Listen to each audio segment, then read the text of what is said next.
प्रसाद मौर्य परग्रही जीव हैं। जब स्वामी प्रसाद मौर्य को आप ध्यान से देखेंगे तो स्वामी प्रसाद मौर्य इस धरती के लगते भी नहीं हैं और स्वामी प्रसाद मौर्य रिसर्चर हैं भारतीय संस्कृति सभ्यता पर और उसी का वो रिसर्च कर रहे हैं। तो उसी रिसर्च में कहीं कहीं त्रुटियां हो जाती हैं स्वामी प्रसाद मौर्य से और उन त्रुटियों के माध्यम से स्वामी प्रसाद मौर्य जो है कुछ लोगों के अंदर स्वामी प्रसाद मौर्य को लेकर थोड़ा सा जो है भेद अनुभेद बना हुआ है। लोग गुस्साए हुए हैं स्वामी प्रसाद मौर्य से। तो गुस्साई हुई जो भीड़ है ना वो कुछ भी कर सकती है। अयोध्या से स्वामी प्रसाद मौर्य का कोई भी जब बयान आता है तो अयोध्या के साधु संत महात्मा जितने हैं वो एक्टिव हो जाते हैं और एक वार और प्रतिवार का जो है दौर जारी होता है।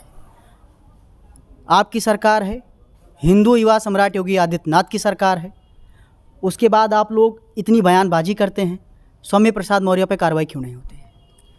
मैं कार्रवाई की मांग ही नहीं कर रहा हूं, मैं तो लगातार बोल रहा हूं कि स्वामी प्रसाद मौर्य की सुरक्षा बढ़ाई जाए ना। मुद्दे और भी हैं, देश में सड़क का मुद्दा है, नाली खड़ंजों का मुद्दा है, विकास का मुद्दा है, बेरोजगारी का मुद्दा है, इस पे बात क्यों नहीं होती है? स्वतंत्र भारत के इतिहास में जितनी सड़कें भारतीय जनता पार्टी के 9 साल के कार्यकाल में बनाना, आज़ादी के बाद आज तक कभी कोई सड़क बना ही नहीं था। जहां लोग गए ही नहीं थे वहां भी सड़क का निर्माण हुआ। आप कैसी बात कर रहे हो? मैं ये नहीं कह रहा हूं, मैं ये कह रहा हूं कि और भी मुद्दे हैं और सरकार बीजेपी की है यानी कि भारतीय जनता पार्टी की है तो उस पर कार्रवाई करके स्वामी प्रसाद मौर्य पे इस बयानबाजी को ही ठप कर देना चाहिए। कार्यवाही क्यों किया जाएगा स्वामी प्रसाद मौर्य पे? अच्छा बताइए, आपकी भावनाएं आहत होती हैं नहीं होती? हमारी भावनाएं आहत होती हैं तो क्या किसी की भावनाओं को आप मार देंगे क्या? स्वामी प्रसाद मौर्य का भी भावना, उनकी निजता को आप रौंद देंगे क्या?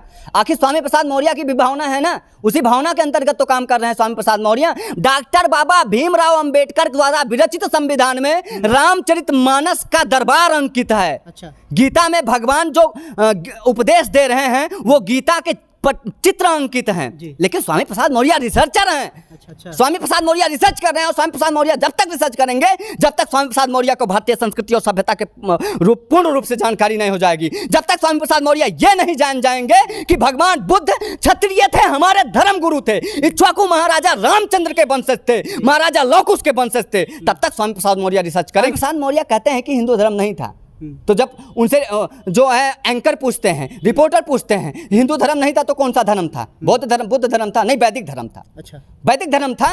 तो वैदिक धर्म कौन सा धर्म था?